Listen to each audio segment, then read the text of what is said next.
하나님의 말씀은 사사기 20장 1절 말씀부터 봉독하겠습니다. 사사기 20장 1절.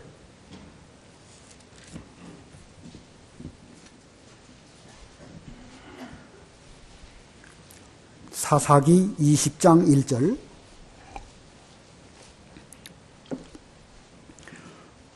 모든 이스라엘 자손이 단에서부터 부엘세바까지와 그리고 길르아 땅에서도 나왔는데 그 회중이 일제히 미스바에서 여호와 앞에 모이니 모든 백성 중 어른 곧 이스라엘 모든 지파의 어른들이 하나님 백성의 총회에 참석하였고 칼을 찬 보병은 40만 명이었다. 이스라엘 자손이 미스바에 올라왔다는 소식을 베냐민 자손이 들었다.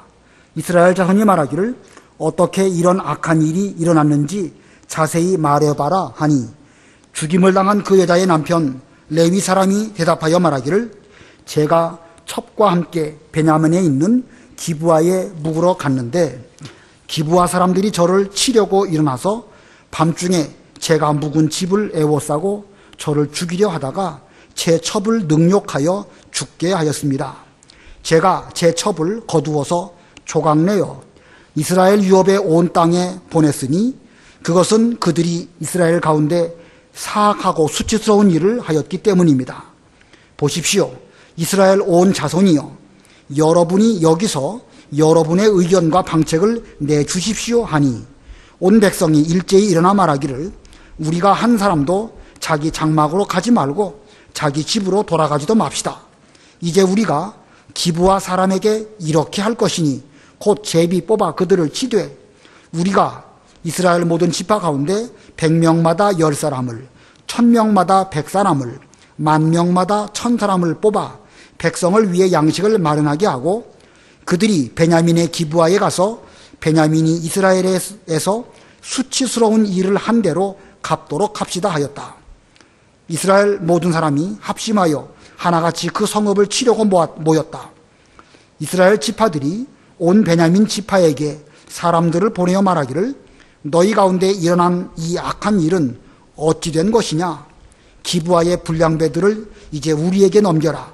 우리가 그들을 죽여 이스라엘에서 악을 제하여 버리겠다 하였으나 베냐민 자손이 그들의 형제인 이스라엘 자손의 소리를 듣지 않고 베냐민 자손이 이스라엘 자손과 싸우러 나가기 위해 각 성읍에서 기브아로 모여들었다.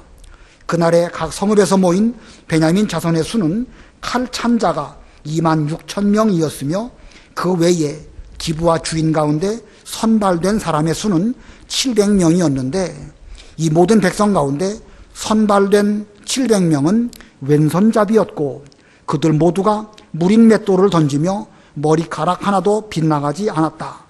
베냐민 자손을 제외한 이스라엘 사람으로 칼을 찬 자의 수가 40만 명이었고 이들 모두가 전사들이었다. 거기까지 봉독하겠습니다.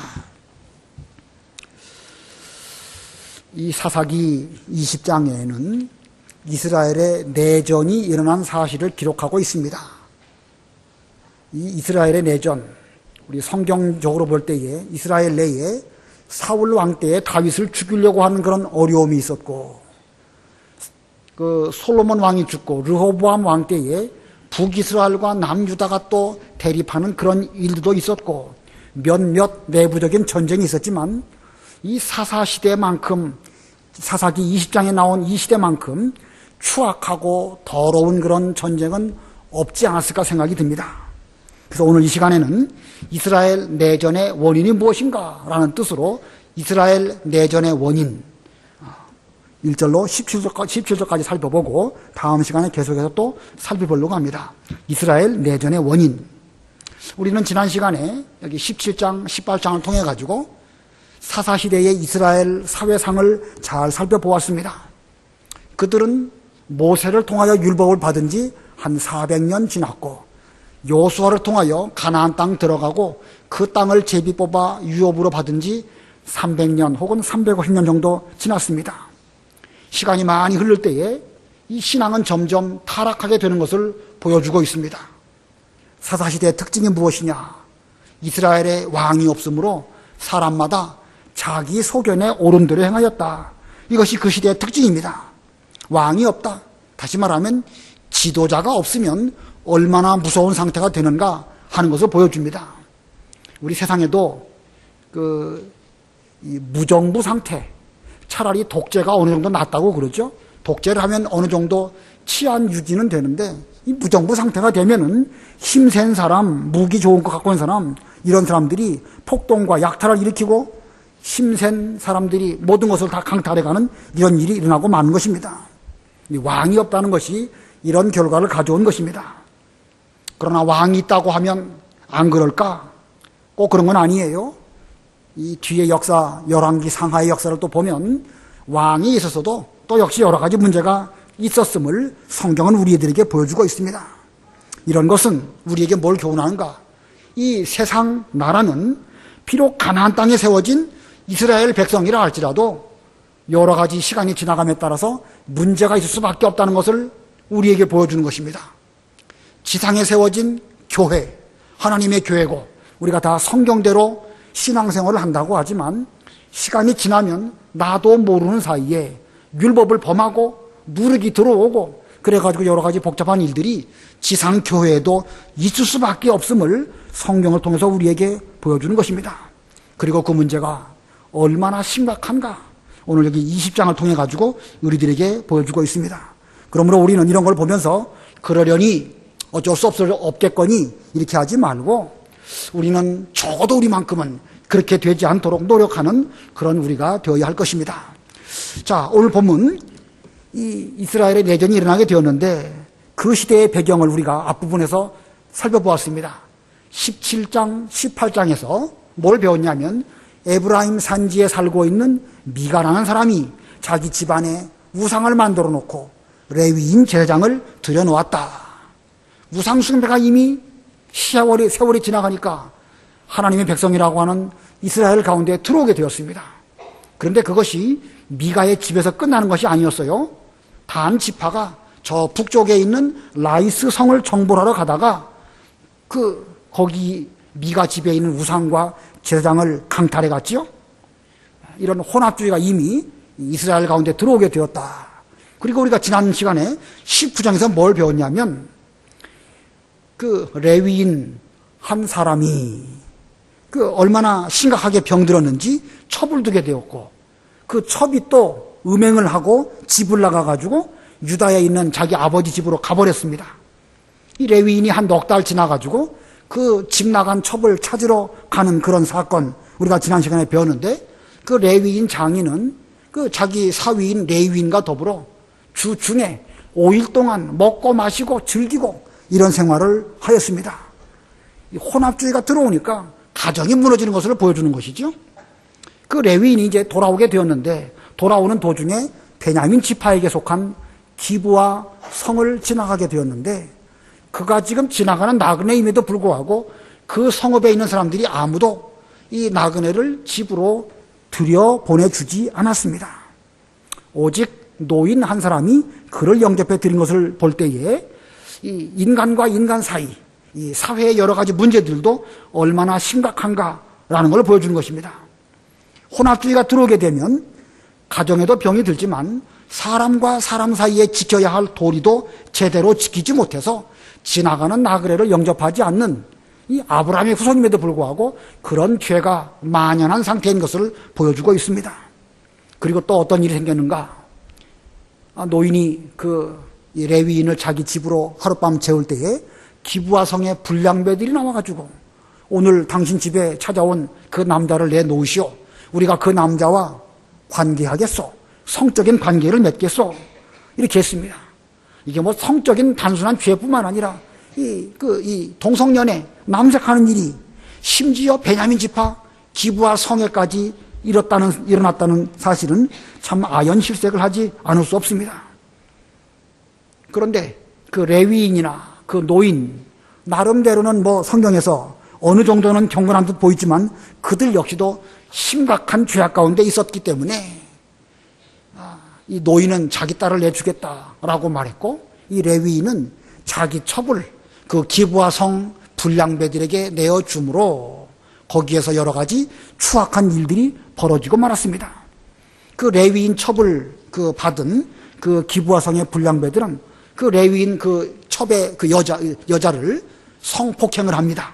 윤간을 하게 되고 그날 새벽쯤에 그 여인은 그런 성폭행을 당하고 죽게 됩니다. 자, 이 레위인이 자기 첩이 죽었다. 참 이런 일을 만나게 되면 내가 하나님 아버지 앞에 무슨 죄를 저질렀을까 이렇게 생각을 해야 정상인데 그 레위인은 자기 죽은 첩의 시체를 가지고 자기 집으로 돌아와 가지고는 그 시체를 12토막을 내고 각 토막을 하나씩 12지파에게 보내가지고 내가 기브아성에서 이러이러한 일을 만났습니다 라고 하면서 12지파에게 이렇게 편지를 보냈던 것입니다. 그리고 그 사건으로 인해 가지고 오늘 이게 20장에서 이스라엘의 내전이 일어나게 됩니다.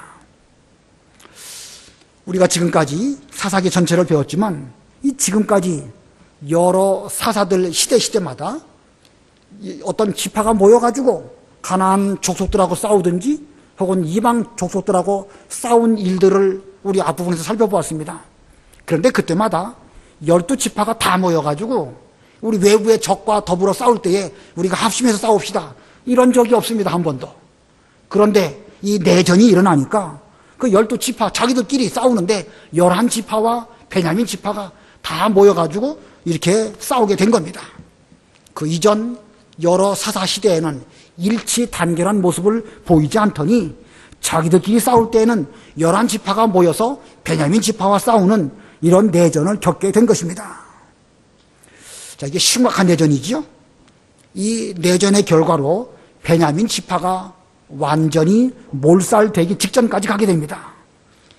이스라엘의 12지파 가운데 한 지파가 몰살된다. 이게 뭐 얼마나 심각한 문제입니까? 야곱의 12아들 가운데에서 그 12지파가 나오게 되었는데 그 가운데 한 지파가 잘려나간다. 여간 심각한 게 아닙니다. 오늘은 이와 같은 내전이 일어나게 된 여러 원인들을 먼저 살펴보고 그리고 이와 같은 일들이 적어도 우리에게만큼은 일어나는 일이 없어야 되겠다. 이런 교훈을 얻으시는 이 시간이 되어야 되겠습니다. 자, 이스라엘 내전의 원인 세 가지 본문을 통해서 말씀을 드리는데 그중에 첫 번째는요. 레위인 한 사람의 간악함 때문입니다. 이 레위인 한 사람 첩이 죽음을 당한 그 사람이 이 보고를 하는데 편파적으로 보고하고 간악하게 보고하고 그 사건이 발단이 되어가지고 이스라엘 내전이 일어나게 되었습니다. 본문 1절, 2절 읽어보세요. 1절 모든 이스라엘 자손이 단에서부터 브엘세베까지와 그리고 길르앗 땅에서도 나왔는데 그 회중이 일제히 미스바에서 여호와 앞에 모이니 모든 백성 중 어른 곧 이스라엘 모든 지파의 어른들이 하나님의 백성의 총회에 참석하였고 칼을 찬 보병은 40만 명이었다. 예, 그 12토막 낸 시체를 다 각각 받은 12지파 가운데에서 베냐민 지파를 제외하고 다 모였습니다. 단에서부터 부엘세바까지 저 북쪽 끝에 단 지역에서부터 저 남쪽 끝 부엘세바에 이르기까지 그리고 요단강 건너편에 있는 길르앗 땅에서도 올라왔습니다. 일제히 그들이 미스바에 모였다. 여기 미스바, 베델과 실로. 예, 베델은 여호와의 집이라는 하나님의 집이라는 뜻이고 실로에는 그 당시에 하나님의 언약궤를 모셔둔 성막이 있는 곳입니다. 그 근처 종종 성경에 보면 미스바에 모여가지고 어떤 중요한 일을 도모하든지 혹은 신앙 개혁을 하든지 이런 일들이 있었는데 바로 거기에 이렇게 이스라엘 사람들이 다 모이게 되었습니다. 이 모인 사람들의 숫자가 얼마나 되는가? 칼을 찬 보병이 40만 명이 모였다. 거의 전 창정이 모였습니다.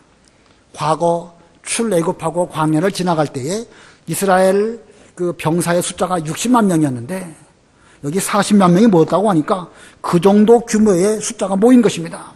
이 다른 그 뒤에 사건들을 성경 역사를 보면은요, 이런 정도로 많은 군사가 모인 적이 그렇게 흔하지가 않습니다.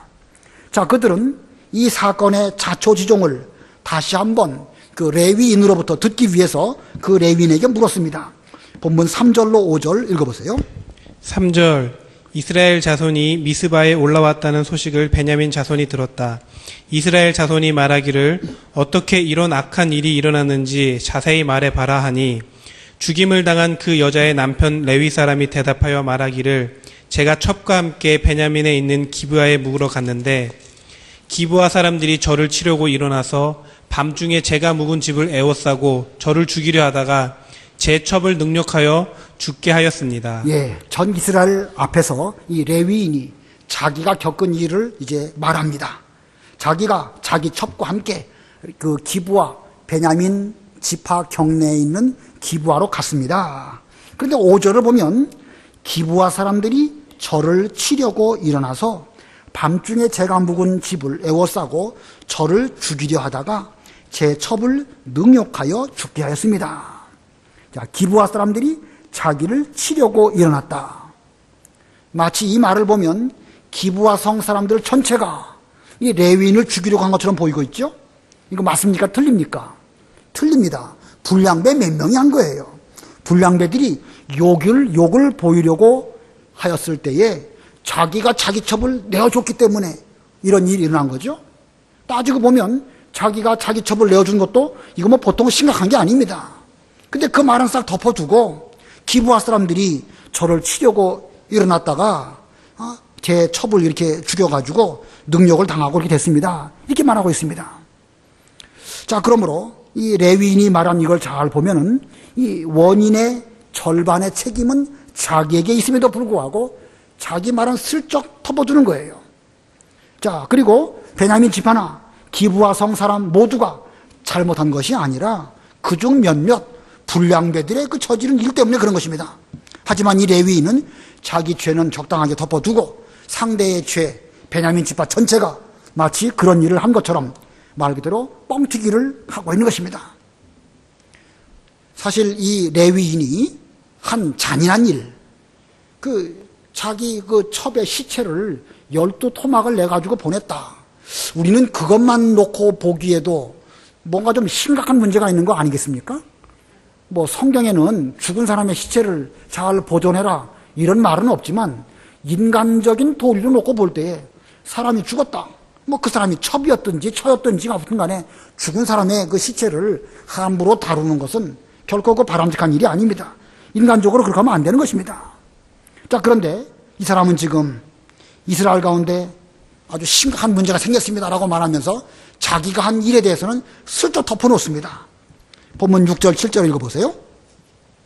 6절 제가 제 첩을 거두어서 조각내어 이스라엘 유업의 온 땅에 보냈으니 그것은 그들이 이스라엘 가운데 사악하고 수치로운 일을 하였기 때문입니다. 보십시오. 이스라엘 온 자손이여 여러분이 여기서 여러분의 의견과 방책을 내주십시오 하니. 예, 자기는 이 사실을 알리기 위해서 자기 첩의 시체를 토막을 내서 이렇게 보냈습니다. 이렇게 한 이유는 이스라엘 가운데 사악하고 수치스러운 일이 들어왔기 때문에 이것을 고발하기 위해서 이렇게만 했습니다 라고 말하고 있습니다. 그러나 사실은 자기의 잘못이나 혹은 자기가 한 잔인한 일들이나 이런 거에 대해서는 슬쩍 덮고 그냥 넘어가고 있음을 본문이 우리들에게 보여주고 있습니다. 그러면서 이스라엘 가운데 수치스럽고 사악한 일을 없애도록 하기 위해서 여러분들의 의견과 방책이 무엇인지 좀 이 시간 말해주면 좋겠습니다. 이렇게 떠벌리고 있는 것입니다. 자, 이 레위 사람의 이 거짓말, 사실을 사실대로 말하지 아니한 그 거짓말 몇몇 가지가 있습니다. 기브아 성 전체가 그렇게 한 것처럼 말하고 이거 확전시킨 것이죠. 확대한 겁니다. 그리고 불량배들이 그 첩을 죽이려고 한 건 아니죠, 사실은요. 뭐 잘한 건 아니지만 처음부터 죽이려고 한 것은 아니었는데 욕보이려고 했었는데 이것을 죽이려고 했다. 더 크게 말을 했고 자기 본인의 문제는 덮어두고 있고 자신이 잔인한 방법으로 시체를 토막내서 보낸 것에 대해서는 슬쩍 감추고 있습니다. 그런 면으로 보면 이 레위인은 참 비겁한 사람입니다. 자, 드러내야 할 그 자기 허물은 쓱 가리고 이 베냐민 지파 기브아성 사람들의 문제만 부각해가지고 말하고 있습니다. 그 한문에 태산, 명동, 서일필 이런 말이 있죠. 큰 태산이 막 꽝꽝 울리고 뭔가 크게 움직이는 것처럼 보이지만 나중에 그 원인을 밝히고 보니까 뭐 한 마리가 그랬다는 겁니까? 쥐새끼 한 마리가 온 태산을 다 울리고 시끄럽게 했다. 그래서 한문으로 태산 명동 서일필이라고 하는 것입니다. 이 이스라엘 내전의 큰 문제가 결국 누구로부터 발단이 되었는가? 이 레위인 이 사람이 사실을 사실대로 말하지 아니하고 자기 죄는 싹 가리고 기브아 성 사람들 전체가 다 자기를 죽이려고 했던 것처럼 이렇게 확대해서 말했기 때문에 이 사건으로 인해 가지고 결국은 온 나라가 내전에 휩싸이게 된 것입니다. 이 역사적인 이런 일들이 왜 일어났을까? 이 레위인 한 사람이 문제라고 하면 하나님께서 그 사람을 책임 어떻게 하시면 될 것인데 왜 이런 일이 일어나도록 하셨을까? 이 역사를 가만히 보면은요, 그냥 우연하게 어떤 일이 일어난 것처럼 보이지만 이런 일이 그 당시에 사회상으로 보면은 일어날 수밖에 없는 그런 상황이었습니다. 우상숭배가 들어오고 혼합주의가 들어오고 여러 가지 복잡한 일들이 있고 그런 가운데에서는 이 레위인 같은 사람이 안 일어난 것이 어쩌면 이상한 일일지도 모르는 것입니다. 사회 전체의 분위기가 그런 가운데서 이런 레위인 같은 사람이 나타나게 될 수밖에 없었고 그로 인해 가지고 이런 큰 문제가 생긴 것입니다. 우리 인간 사회가 이런 일은 항상 이렇게 세월이 흘러가면 우리의 신앙적인 정신이 점점 희미해지고 또 우리가 믿는다고 하면서도 혼합적인 신앙, 하나님을 잘 섬긴다고 하면서 말씀대로 지키지 않고 여러 가지 잘못된 것들이 들어오게 되면 우리나라도 우리 교회도 이런 일이 있을 수밖에 없다는 사실을 우리는 기억해야 됩니다. 우리의 이 분위기가 그러면 그런 사람이 들어올 수밖에 없다는 거예요. 그렇기 때문에 우리는 항상 새롭게 하고 또 새롭게 해야 됩니다. 우리가 지난주 오후 예배 시간에 새 술은 새 부대에 담아야 된다 그런 말씀 하지 않았습니까? 날마다 새로워져야 됩니다. 우리 가운데 묵은 누룩이 들어오지 않을까 늘 살펴보면서 구석구석을 깨끗하게 치우고 또 우리가 기도 많이 하고 정신을 바짝 차리지 않으면 이런 일들은 인간 사회에 반드시 있을 수밖에 없습니다. 이스라엘 나라에 이런 문제가 생겼다. 남의 일이 아니라는 말씀입니다. 우리도 그런 일이 있을 수 있다는 사실을 늘 기억하면서 우리가 그렇게 되지 않도록 할 뿐만 아니라 분위기가 그렇게 되지 않도록 우리는 조심하고 또 조심해야 될 것입니다. 자, 두 번째, 이스라엘 내전이 일어나게 된 원인이 무엇일까? 두 번째는요, 총회의 성급한 판단입니다. 총회의 성급한 판단. 자, 이스라엘 온 백성이 미스바에 모였습니다. 여기 2절에 그것을 총회라는 표현을 쓰고 있죠. 2절을 다시 보면 모든 백성 중 어른, 곧 이스라엘 모든 지파의 어른들이 하나님 백성의 총회에 참석하여, 여기 총회라고 말하고 있습니다. 자, 그들은 하나님의 이름으로 모인 총회이고 그들의 목적은 이스라엘 가운데 들어온 죄를 끊어버려서 거룩하게 하자, 이런 목적으로 모였습니다. 모세의 율법에 의하면 우상 숭배한다든지 혹은 음행한다든지 여러 가지 일들이 있으면 그 증인들을 잘 세워가지고 두세 증인의 증거로 돌로 쳐서 죽이라고 했습니다. 율법은 그만큼 이스라엘 백성 가운데 죄가 들어오지 못하도록 철저하게 차단하라고 그렇게 말씀하고 있습니다. 자, 그런 목적으로 오늘 본문에 이스라엘 백성들도 그런 정신으로 기브아 사람들을 죽이려고 다짐을 했습니다. 본문 8절부터 11절 읽어보세요. 8절 온 백성이 일제에 일어나 말하기를 우리가 한 사람도 자기 장막으로 가지 말고 자기 집으로 돌아가지도 맙시다. 이제 우리가 기브아 사람에게 이렇게 할 것이니 곧 제비를 뽑아 그들을 치되 우리가 이스라엘 모든 지파 가운데 100명마다 10사람을 1000명마다 100사람을 10,000명마다 1000사람을 뽑아 백성을 위해 양식을 마련하게 하고 그들이 베냐민의 기브아에 가서 베냐민이 이스라엘에서 수치스러운 일을 한 대로 갚도록 합시다 하였다. 이스라엘 모든 사람이 합심하여 하나같이 그 성읍을 치려고 모였다. 예, 모든 이스라엘 백성들이 합심해서 하나같이 그 기브아 성읍을 치려고 모였습니다. 자, 그런데 이들이 이렇게 기브아 성읍을 치려고 한 것은 죄를 끊어버리기 위한 목적으로 모이기는 모였지만 그들의 결심 가운데 보면 잘못된 어떤 면을 우리는 발견하게 됩니다. 그들이 이렇게 어떤 중요한 일을 하려고 판단했지만 그들은 성급하게 잘못된 그 판단을 하게 된 그 원인이 있는데 그들이 성급한 판단한 그 이유가 무엇일까? 두 가지를 말씀을 드리면은요. 첫 번째는요. 의분만 앞세우고 자기들은 돌아보지 않았습니다. 아마 의분이 일어나가지고 저런 기부화성 사람들은 죽게 됩니다. 이렇게 말하고 있지만 정작 자기들 속에 들어온 죄 문제는 그들은 살펴보지 않았던 것입니다. 자, 의분이라는 게 뭘까? 아, 우리나라에 이런 죄가 들어오다니 이걸 두고만 볼 수 있단 말인가? 한 사람도 기부화성 사람들은 다 죽게 된다. 뭐 의분이 나가지고 반드시 죽게 된다. 이렇게 그들은 말하고 있습니다. 이 무리가 큰 일을 하겠다고 지금 이렇게 하고 있지만 자기들에게 있는 근본적인 문제에 대해서는 돌아보지 못했습니다. 아까 서두에서도 말씀드렸고 우리가 앞부분 17장, 18장, 19장 계속 살펴본 것처럼 이 에브라임 산지에 미가의 집에 우상이 있었고 단 집하는 것을 강탈해 가면서 또 우상 숭배하는 일이 있었고 지금 뭐 여러 가지 복잡한 일들이 이스라엘 요소마다 많이 있습니다. 이런 일이 생기면 내 속에는 내 눈에는 어떤 들보가 있는가 이걸 발견해야 되는데 자기의 들보는 생각하지 아니하고 저 기부화성 사람들 아주 심각한 죄를 지었다라고 하면서 아주 그 면에 대해서는 예민하게 반응하고 있는 것입니다. 이 전 이스라엘 사람들, 이 사람들이 기브온을 징벌하기에 앞서서 그 문제의 근본적인 문제가 무엇일까? 먼저 그 문제를 분별하려고 노력을 해야 되는 것입니다. 하나님의 집, 여기 미스바에서 가까운 실로에 올라가서 온 백성들이 다 먼저 회개하고 제 위에 앉아가지고 이런 일이 이스라엘 가운데 일어났습니다. 하나님의 뜻이 무엇입니까? 우리가 무슨 죄를 지었기 때문에 그러겠습니까? 자기 죄를 돌아봐야 될 것인데 그렇게 하지 않았습니다. 예전에 모세나 여호수아는 그렇게 했죠. 어떤 문제가 생기면 모세가 먼저 하나님의 그 회막 앞에 가갖고 무릎 꿇고 기도했습니다. 여호수아도 아이성 전투에서 문제가 생겼을 때에 먼저 주 앞에 가가지고 오랜 기간 동안 침묵하는 가운데서 기도했습니다. 자, 그런데 오늘 이 본문에 있는 이 40만 명의 이스라엘 그 장정들은요, 그러지 않았습니다. 의분, 겉으로는 뭐 옳은 것처럼 이렇게 보여도 대단히 위험하다는 사실을 그들은 기억하지 못했던 것입니다.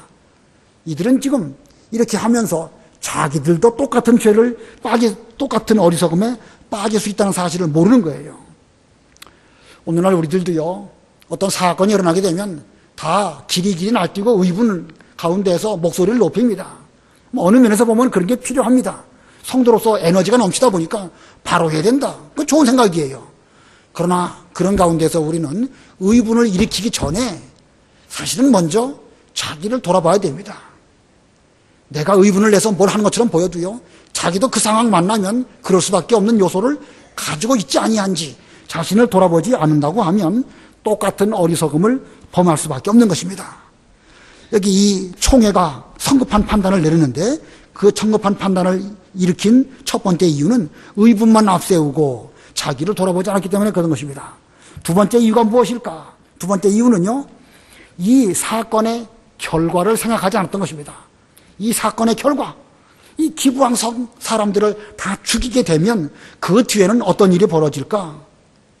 자, 만약에 베냐민 지파가 진멸되었다. 그 결과는 어떻게 되겠죠? 야곱에게 12아들이 있어가지고 12지파가 생겼습니다. 근데 한 지파를 아예 진멸해버렸다. 이거 여간 심각한 문제 아닙니까? 이스라엘이라고 하는 한 나라는 12지파로 구성되었습니다. 근데 그 가운데 한 지파가 떨어져 나갔다. 마치 사람으로 말한다고 하면 손, 발이 있고 오장육부가 있는데 그 가운데 어느 한 부분을 잘라버렸다. 뭐 문제가 있어서 잘라버렸다고 하지만 결국은 자기가 자기 몸에 상처를 내는 것이고 자기 몸이 병신되는 것이지요. 그러므로 지금 이 40만의 이스라엘이 하나가 되어서 협력하고 있는 것처럼 보이지만 지금 이들은 잘못된 방향으로, 삐뚤어진 방향으로 가고 있는 것입니다.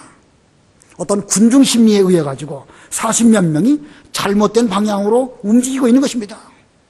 이런 일들은 역사적으로 종종 나타납니다.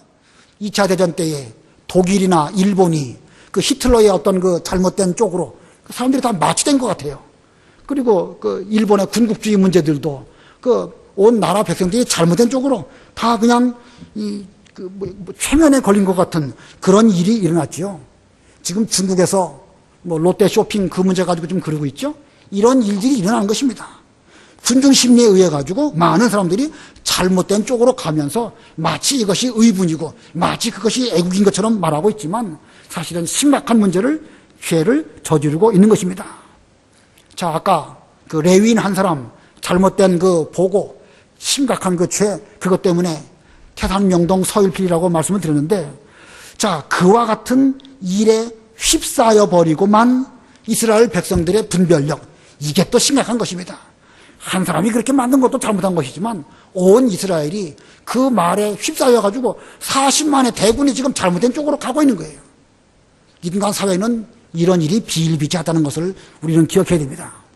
이런 일들이 이스라엘의 역사 속에서만 일어난 것이 아니고 지금도 얼마든지 일어날 수 있습니다. 집단적으로 행동으로 옮기기 전에 먼저 우리는 하나님께 기도하고 또 성경을 잘 살펴서 분별하고 하나님의 뜻이 무엇인지를 신중하게 찾는 그런 우리가 되어야 됩니다. 맹목적으로 전체가 옳다고 생각해가지고 어떤 일을 덜컥 저지르고 난다고 하면 그 뒤로는요, 베냐민 지파가 떨어져 나가면 다시 베냐민 지파를 어떻게 할 수가 없는 거예요. 오늘날 우리들도 어떤 그런 일이 일어나게 됐을 때에 집단적으로 어떤 일을 하기 전에 왜 이런 일이 일어났을까?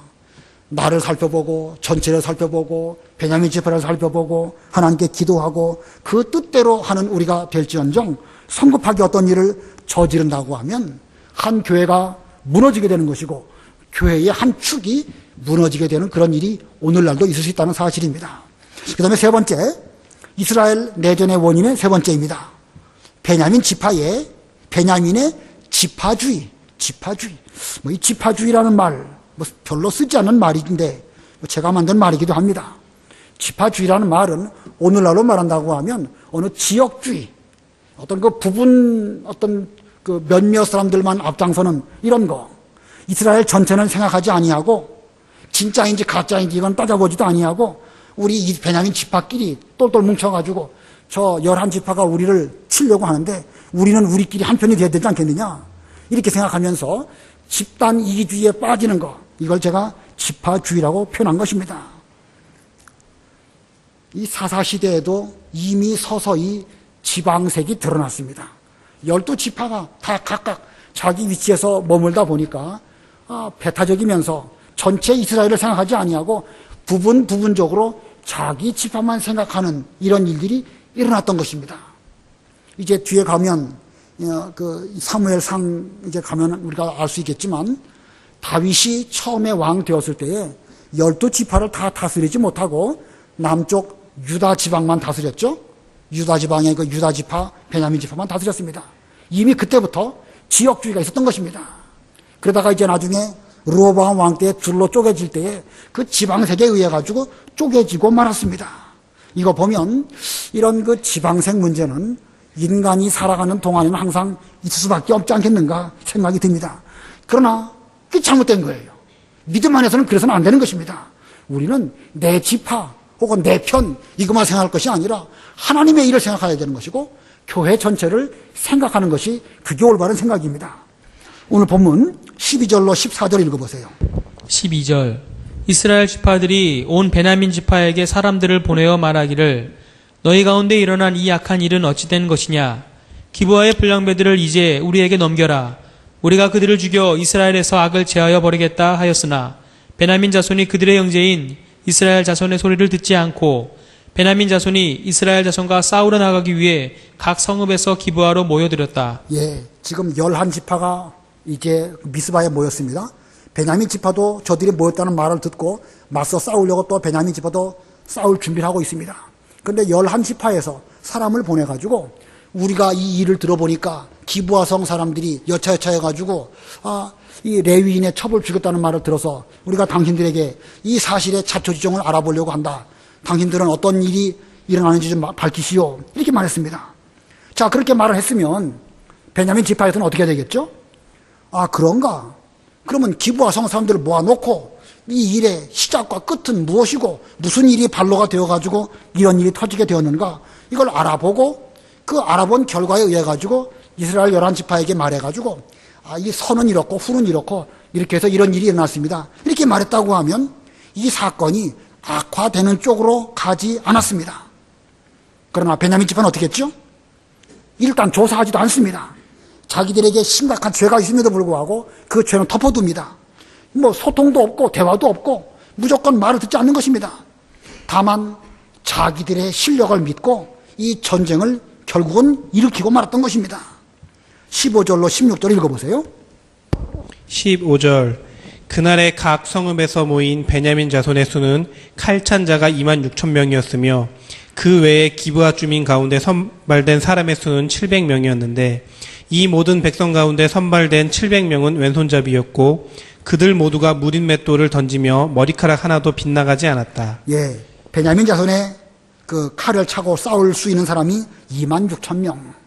지금 이스라엘 11지파의 숫자는 40만 명. 사실은 상대가 안 되는 그 숫자인데 이 베냐민 지파가 왜 이렇게 무모한 짓을 했는지 모르겠습니다. 어쩌면 적당하게는 교만한 가운데에서 우리가 지역적으로나 여러 가지 면으로 볼 때 이길 수 있다, 이렇게 생각한 면도 있었을 것입니다. 그런데 여기 본문을 보니까 기브아 성 가운데에서 선발된 사람이 700명이 있는데 그 700명은 그 물맷돌을 잘 던지는 그런 사람들인데 얼마나 그 물맷돌을 잘 던지는지 머리카락 하나도 빗나가지 않고 정확하게 명중시키는 사람들이다라고 말하고 있습니다. 근데 그 사람들이 무슨 잡이라고 말하고 있죠? 왼손잡이. 이 왼손잡이라는 말이 여기 왜 들어가 있을까? 뭐 저도 정확하게는 모르겠습니다. 아무튼 왼손잡이라는 말씀이 들어가 있습니다. 여러분 그 베냐민 지파할 때 베냐민이라는 이름의 뜻이 무엇이지요? 그 야곱이 사랑하는 아내 라헬을 통해 가지고 먼저는 요셉을 낳고 그러다가 이제 가나안 땅으로 돌아오다가 그 막내 아들 베냐민을 낳게 되죠. 베냐민을 낳는데 난산을 합니다. 라헬이 난산 아주 어렵게 낳긴 낳는데 결국 베냐민을 낳고 그 라헬은 죽습니다. 죽으면서 라헬이 말하기를 이 아들은 고난 가운데 태어난 아들이다. 그래서 고난의 아들이라는 뜻으로 베노니라고 이름을 짓습니다. 근데 이 베노니라고 하는 그 이름, 고난의 아들, 별로 그 좋은 이름이 아니죠. 그러니까 야곱이 베노니라고 하지 말고 베냐민이라고 해라. 이 베냐민이라는 말의 뜻은 오른손의 아들이다, 그런 뜻이에요. 오른손의 아들. 오른손은 능력의 손이지요. 그러니까 능력이 있는 아들이다, 이런 뜻으로 붙인 이름입니다. 자, 그러고 보면 이 베냐민 지파 사람들은 그 이름 자체가 벌써 오른손의 아들이다, 이런 이름을 갖고 있는데 그들 가운데 왼손잡이로 물매를 잘 던지는 그 700명이 있었다, 성경은 그렇게 말하고 있습니다. 왜 그 오른손의 아들이라고 하는 그런 이름을 갖고 있는 베냐민 지파에 이 700명은 특별하게 왼손잡이만으로 구성된 이런 군사였을까? 뭐 저도 잘 답을 모르겠어요. 아무튼 요 실력을 믿고 그들은 지금 이 11지파와 싸우려고 전쟁을 지금 걸고 말았습니다. 중요한 것은, 본문의 중요한 것은 무조건 자기 편을 감싸고 도는 이런 지파주의, 사리 분별을 제대로 못해가지고 전쟁을 벌이고 말았습니다. 이 지방색 끼리끼리 어울리는 거, 어떤 사건이 터지면 그 사실이 뭐냐, 사실이 중요한 것입니다. 영어로 말하면 팩트가 뭐냐, 그게 중요한 것인데 팩트는 덮어두고 이 사람이 너네 편이냐 우리 편이냐, 그래서 우리 편이라고 하면 무조건 덮어두고 상대방 편이라고 하면 잘한 것이 있어도 무조건 나쁘게 말하는 것, 이런 지파주의가 결국은 이 큰 문제를 일으키고 말았던 것입니다. 자, 이런 일들은 얼마든지 인간 사회에 일어날 수 있습니다. 이스라엘 백성들, 그들은 하나님을 잘 섬기는 사람입니다. 모세의 율법을 잘 지키려고 했고 또 어려운 가운데서도 그들은 하나님 잘 섬기려는 그런 정신이 없는 건 아니에요. 그러나 시간이 흘러가고 그 가운데 혼합주의가 들어오게 되면 이런 일들이 이스라엘 백성 가운데서도 있을 수밖에 없다는 사실을 성경은 우리에게 교훈하고 있습니다. 그러므로 이런 일들이 우리 가운데는 있을 수밖에 없으니까 어쩔 수 없지 않겠느냐, 이러면 그 지혜가 모자라는 사람이죠. 이런 일이 인간 사회에는 있을 수밖에 없지만 그러나 우리에게는 적어도 하나님이 계시고 또 성경 말씀대로 신앙생활 한다고 하면 그런 일을 막아낼 수 있는 그런 분별력 있는 사람이 돼야 되겠죠. 그러기 위해서 오늘 이스라엘 내전의 원인 3가지를 잘 살펴봐야 됩니다. 첫 번째가 원인이 뭐라고 그랬습니까? 레위인 한 사람의 그 간악함 때문에 그렇습니다. 보고를 편파적으로 했기 때문에 그렇습니다. 그러니까 우리는 내 자신이 그렇게 간악하고 어느 한쪽으로 치우친 사람이 되지 않도록 해야 될 것이고, 분위기가 그런 사람이 나오지 않는 그런 교회 분위기를 만들어야 됩니다. 두 번째 이유가 뭐라고 그랬습니까? 이스라엘 총회의 무분별, 그 분별을 제대로 못한 것입니다. 자기들의 그 어떤 그 의분만 앞세우고 그래가지고 그 일을 그르치고 말았습니다. 집단적으로 어떤 일을 하다 보니까 그 잘못된 쪽으로 가고 말았습니다. 세 번째 이유는 베냐민 지파의 그 지파주의, 사실을 무시한 지파주의, 지방색 이런 것으로 인해 가지고 이스라엘이 내전에 휩싸이고 말았다. 적어도 오늘날 우리만큼은, 우리 명륜교회만큼은 이런 일이 안 일어나도록 하기 위해서는 우리 한 사람 한 사람이 정신을 바짝 차려야 되는 것이고 전체가 올바른 방향으로 가야 됩니다. 그런 가운데에서 어떤 그 사건이 생기면 사건 자체를 놓고 우리는 말해야 되는 것이지 끼리끼리 나누어 가지고 진영 논리를 가지고 어느 편이냐 이런 식으로 본다고 하면 그건 하나님의 교회답지 못한 것이고 그런 식으로 간다고 하면 우리라고 해서 예외는 아닐 수 있습니다. 우리도 그런 일을 일어날 수 있습니다. 아무쪼록 정신을 차려서 그렇게 되지 않도록 하시기를 바랍니다. 기도하겠습니다.